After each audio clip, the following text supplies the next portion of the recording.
بسم اللہ الرحمن الرحیم۔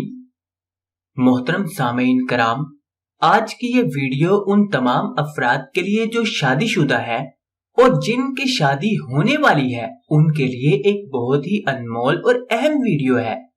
آپ سے التماس ہے کہ ویڈیو کو آخر تک مکمل ضرور دیکھ لیجئے گا اور بچے 18 سال سے کم عمر کے لوگ اس ویڈیو سے دور رہیں۔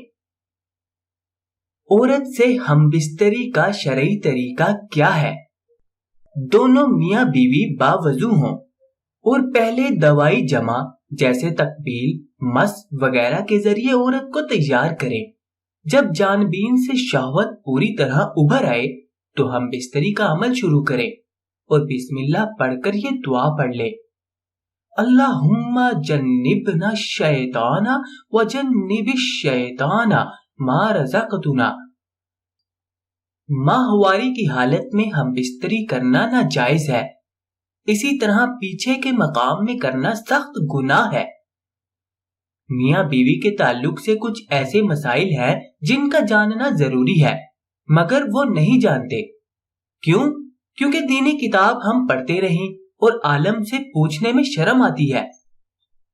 مگر عجیب بات ہے، مسئلہ پوچھنے میں تو ہمیں شرم آتی ہے مگر وہی غیرت اس وقت مر جاتی ہے جب دلہا اپنے دوستوں کو اور دلہن اپنی سہیلیوں کو پوری رات کی کہانی سناتے ہیں۔ خیر، یہ ویڈیو سیو کر کے رکھیں اور اپنے دوستوں اور عزیزوں میں جن کی شادیاں ہوں انہیں تحفے کے طور پر یہ سینڈ کریں۔ حضرت امام غزالی رضی اللہ عنہ فرماتے ہیں کہ جمع یعنی صحبت کرنا جنت کی لذتوں میں سے ایک لذت ہے۔ حضرت جنید بغدادی رضی اللہ تعالیٰ عنہ فرماتے ہیں کہ انسان کو جمع کی ایسی ہی ضرورت ہے جیسے غذا کی، کیونکہ یہ بیوی کی طہارت کا سبب ہے۔ حدیث پاک میں آتا ہے کہ جس طرح حرام صحبت پر گناہ ہے اسی طرح جائز صحبت پر نیکیاں ہیں۔ ام المومنین سیدہ عائشہ صدیقہ رضی اللہ تعالی عنہما سے مروی ہے کہ حضور علیہ الصلوۃ والسلام نے ارشاد فرمایا کہ جب ایک مرد اپنی بیوی کا ہاتھ پکڑتا ہے تو اس کے نامہ اعمال میں ایک نیکی لکھ دی جاتی ہے، اور جب اس کے گلے میں ہاتھ ڈالتا ہے تو 10 نیکیاں لکھ دی جاتی ہیں، اور جب اس سے صحبت کرتا ہے تو دنیا و ما فیہا سے بہتر ہو جاتا ہے، اور جب غسل جنابت کرتا ہے تو پانی جس جس بال پر گزرتا ہے تو ہر بال کے بدلے ایک نیکی لکھی جاتی ہے اور ایک گناہ کم ہو جاتا ہے اور ایک درجہ بلند ہو جاتا ہے۔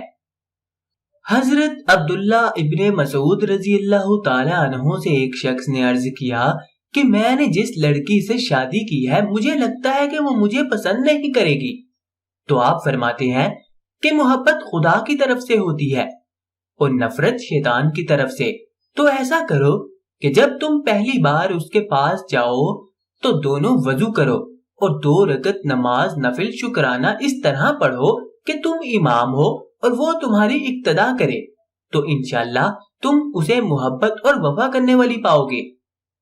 نماز کے بعد شوہر اپنی دلہن کی پیشانی کے تھوڑے سے بال نرمی اور محبت سے پکڑ کر یہ دعا پڑھے: اللہم انی اسألک خیرا ہا و خیرا ما جبلتہا علیہ و اعوذ بک من شرہا و شر ما جبلتہا علیہ۔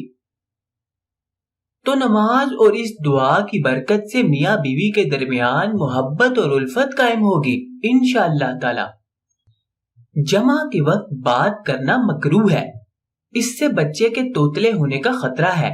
اسی طرح اس وقت عورت کی شرمگاہ کی طرف نظر کرنے سے بھی بچنا چاہیے کہ بچے کے اندھا ہونے کا امکان ہے۔ یوں ہی بالکل برہنہ بھی صحبت نہ کرے ورنہ بچے کے بے حیا ہونے کا اندیشہ ہے۔ ہم بستری کے وقت بسم اللہ شریف پڑھنا سنت ہے، مگر یاد رہے کہ سطر کھولنے سے پہلے پڑھیں، اور سب سے بہتر ہے کہ جب کمرے میں داخل ہوں تبھی بسم اللہ شریف پڑھ کر دایاں قدم اندر داخل کریں۔ اگر ہمیشہ ایسا کرتے رہیں گے تو شیطان کمرے سے باہر ہی ٹھہر جائے گا، ورنہ وہ بھی آپ کے ساتھ شریک ہوگا۔ اعلیٰ حضرت فرماتے ہیں کہ عورت کے اندر مرد کے مقابلے 100 گنا زیادہ شہوت ہے، مگر اس پر حیا کو مسلط کر دیا گیا ہے تو اگر مرد جلدی فارغ ہو جائے تو فوراً اپنی بیوی سے جدا نہ ہو بلکہ کچھ دیر ٹھہرے پھر الگ ہو۔ جمع کے وقت کسی اور کا تصور کرنا بھی زنا ہے اور سخت گناہ، اور جمع کے لیے کوئی وقت مقرر نہیں۔ ہاں بس اتنا خیال رہے کہ نماز فوت نہ ہونے پائے، کیونکہ بیوی سے بھی نماز، روزہ، احرام، اعتکاف، حیض، نفاس اور نماز کے ایسے وقت میں صحبت کرنا کہ نماز کا وقت نکل جائے حرام ہے۔ مرد کا اپنی عورت کی چھاتی کو منہ لگانا جائز ہے، مگر اس طرح کہ دودھ حلق سے نیچے نہ اترے، یہ حرام ہے۔ لیکن ایسا ہو بھی گیا تو توبہ کرے، مگر اس سے نکاح پر کوئی فرق نہیں آتا۔ مرد و عورت کو ایک دوسرے کا سطر دیکھنا، چھونا جائز ہے، مگر حکم یہی ہے کہ مقام مخصوص کی طرف نہ دیکھا جائے، کہ اس سے نسیان کا مرض ہوتا ہے اور نکاح بھی کمزور ہو جاتی ہے۔ مرد نیچے ہو، عورت اوپر، یہ طریقہ ہرگز صحیح نہیں ہے، اس سے عورت کے بانجھ ہو جانے کا خطرہ ہے۔ فراغت کے بعد مرد و عورت کو الگ الگ کپڑے سے اپنا سطر صاف کرنا چاہیے، کیونکہ دونوں کا ایک ہی کپڑا استعمال کرنا نفرت اور جدائی کا سبب ہے۔ احتلام ہونے کے بعد یا دوسری مرتبہ صحبت کرنا چاہتا ہے تب بھی سطر دھو کر وضو کر لینا بہتر ہے، ورنہ ہونے والے بچے کو بیماری کا خطرہ ہے۔ زیادہ بوڑھی عورت سے یا کھڑے ہو کر صحبت کرنے سے جسم بہت کمزور ہو جاتا ہے۔ اسی طرح بھرے پیٹ پر صحبت کرنا بھی سخت نقصان دہ ہے۔ جمع کے بعد عورت کو دائیں کروٹ پر لیٹنے کا حکم دیں کہ اگر نطفہ قرار پا گیا تو انشاءاللہ لڑکا ہی پیدا ہوگا۔ جمع کے فوراً بعد پانی پینا یا نہانا صحت کے لیے نقصان دہ ہے۔ ہاں، سطر دھو لینا اور دونوں کا پیشاب کر لینا صحت کے لیے فائدہ مند ہے۔ طبیب کہتے ہیں کہ ہفتے میں 2 بار سے زیادہ صحبت کرنا ہلاکت کا باعث ہے۔ شیر کے بارے میں آتا ہے کہ وہ اپنی مادہ سے سال میں 1 مرتبہ ہی جمع کرتا ہے اور اس کے بعد اس پر اتنی کمزوری لاحق ہو جاتی ہے اگلے 48 گھنٹے تک وہ چلنے پھرنے کے قابل بھی نہیں رہتا، اور 48 گھنٹے کے بعد جب وہ اٹھتا ہے تب بھی لڑکھڑاتا ہے۔ عورت سے حیض کی حالت میں صحبت کرنا جائز نہیں، اگرچہ شادی کی پہلی رات ہی کیوں نہ ہو، اور اگر اس کو جائز جانے جب تو کافر ہو جائے گا۔ یوں ہی اس کے پیچھے کے مقام میں صحبت کرنا بھی سخت حرام ہے، مگر حیض کی حالت میں وہ اچھوت بھی نہیں ہو جاتی، جیسا کہ بہت جگہ رواج ہے کہ فاتحہ وغیرہ کا کھانا بھی نہیں بنانے دیتے، یہ جہالت ہے۔ بلکہ اس کے ساتھ سونے میں بھی حرج نہیں، جبکہ شہوت کا خطرہ نہ ہو، ورنہ الگ سوئے۔ قیامت کے دن سب سے بدتر مرد و عورت وہ ہوں گے جو اپنی راز کی باتیں اپنے دوستوں کو سناتے ہیں۔ عورت سے جدا رہنے کی مدت 4 مہینے ہے، اس سے زیادہ دور رہنا منع ہے۔ اعلیٰ حضرت فرماتے ہیں کہ حمل ٹھہرنے سے روکنے کے لیے دوائی یا کوئی اور طریقہ استعمال کرنا، یا حمل ٹھہرنے کے بعد اس میں روح پھونکنے کی مدت 120 دن ہے، تو اگر کسی عذر شرعی مثلاً بچہ ابھی چھوٹا ہے اور یہ دوسرا بچہ نہیں چاہتا تو حمل ساقط کرنا جائز ہے، مگر روح پکڑنے کے بعد حمل گرانا حرام اور گویا قتل ہے۔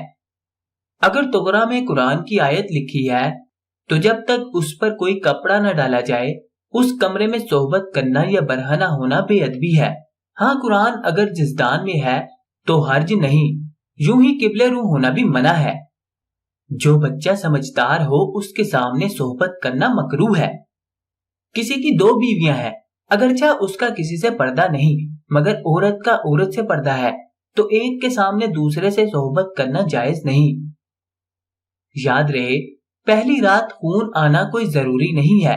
جو جاہل اس طرح کی بات سوچتے ہیں وہ کم علمی ہے، کیونکہ آج کے دور میں جس جھلی کے پھٹنے سے وہ خون عورت کی شرمگاہ سے آتا ہے وہ بچپن میں کھیل کود، سائیکل چلانے، حتیٰ کہ اور بھی چیزوں سے پھٹ سکتی ہے۔ لہٰذا عقل سے کام لیا کیجیے۔